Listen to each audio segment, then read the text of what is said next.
สวัสดีค่ะพ่อแม่พี่น้องสวัสดีFCทุกท่านเนาะค่ะกลับมาพบมาพอกับเจตาพารวยคือเก่าเนาะค่ะในทางช่อง YouTube กับขอบพระคุณหลายๆค่ะบ่ว่าจะเป็น FC เก่า FC ใหม่เนาะที่เขามากดติดตามเขามาคอมเมนต์เขามาให้กำลังแรงใจทั้งช่องน้อยๆของเจตากับขอบพระคุณเป็นอย่างสูงค่ะเห็นอยู่นี่จะเป็นประวัติของล็อกเทียนทะเลค่ะพี่น้องลาวพัฒนาที่ผ่านมาค่ะวันที่12ที่ผ่านมาเนาะของเพิ่นเข้าไปทั้งบนทั้งล่างเนาะพี่น้อง15ลาวพัฒนา651ของเพิ่นออก15ตัวเน้นตัวเจาะแล้วก็ล่างค่ะ16เข้าทั้งบนทั้งล่างเด้อค่ะล็อกเทียนทะเล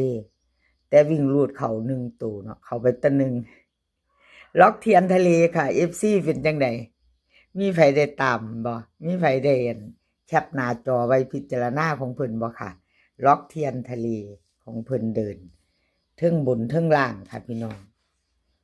หลุดไปวันที่10เนาะค่ะให้เบิ่งประวัติเพิ่นจักหน่อยค่ะพี่น้องให้เบิ่ง3-4งวดเนาะหลุด3งวดเข้ามางวดหนึ่ง4งวดค่ะเจตาให้เบิ่งหลายเบิ่งหน่อยติชมมาได้ค่ะคอมเมนต์มาได้เนาะเพราะว่าจะได้ชัดเจน FC เพิ่นอยากเห็นเบื้องหน้าเบื้องหลังเนาะพี่น้องเอาใจทุกคนคอมเมนต์เข้ามาได้น้อมรับทุกคำติชมค่ะ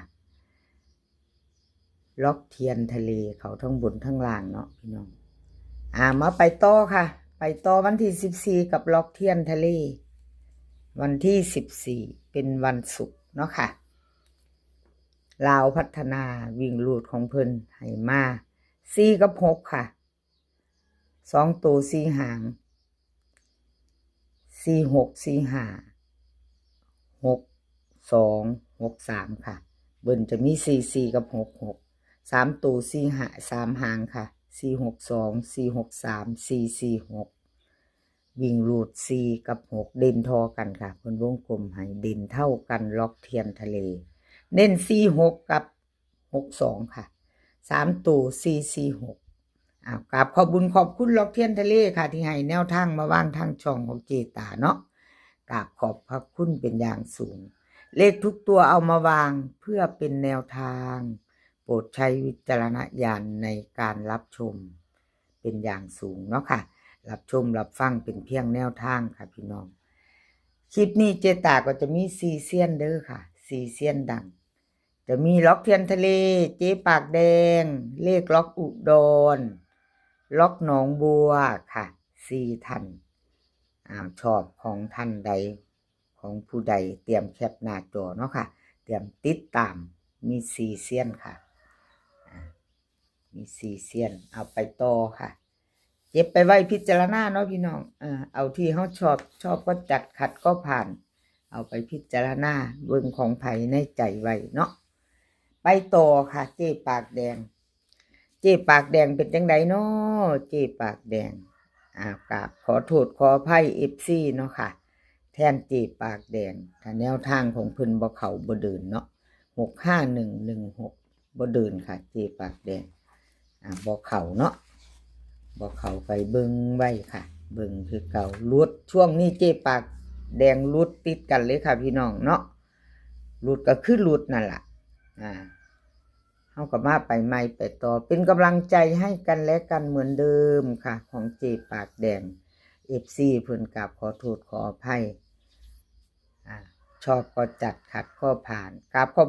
คุณเจปากแดงหลายๆค่ะที่ให้แนวทางมาว่างทางช่องของเจตากราบขอบพระคุณเป็นอย่างสูงค่ะเฮามาไปเบิ่งใหม่วันที่14ของเพิ่นเนาะทุนใหม่2ทุ่มครึ่งลาวพัฒนาของเจปากแดง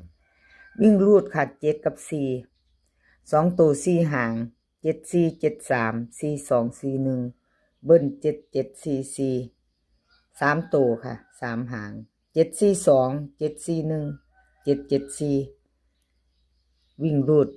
ล่อง7เด่น4ค่ะ2ตัว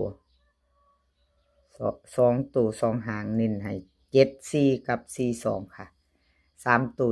742หางเดียวค่ะเจปากแดงแคปหน้าจอค่ะใครจะไปต่อกับเพิ่นเนาะ รจะแคปหน้าจอไว้พิจารณาอะไรก็เกิดขึ้นได้เนาะค่ะพี่น้องหลุดไปติดกันก็อาจจะมาได้เป็นเพียงแนวทางเนาะค่ะชอบก็จัดขัดก็ผ่านเจปากแดงเนาะค่ะไปต่อค่ะไปต่อเลขล็อกอุดรค่ะล็อกอุดรเพิ่นกะบ่เดินเนาะค่ะกับขอโทษขออภัย FC เนาะที่แนวทางเพิ่นบ่เดินบ่เข้าเนาะค่ะเลขล็อกอุดร651 3ตัวบน16ล่างค่ะของเพิ่นหลุดไปขอโทษขออภัยแทนเพิ่นวันที่10เพิ่นเข้าไป11อยู่ค่ะล็อกอุดรเนาะวันที่10เข้าอยู่เข้าตัวหนึ่งหลุดไป4 งวดมีงวดเดียวชัดเจนประวัติเนาะค่ะให้เบิ่งให้FCเปรียบเทียบแล้วก็ได้ตัดสินใจแคปหน้าจอไว้พิจารณากับขอบบุญขอบคุณเลขล็อกอุดรค่ะที่ให้แนวทางมาว่างตลอดมาเนาะทางช่องของเจตากับขอบพระคุณหลายๆค่ะบ่ว่าจะเขาจะรู้กับเป็นกำลังใจซึ่งกันและกันคือเก่าเนาะค่ะพี่น้อง FC ให้กำลังใจซึ่งกันและกันคือเก่า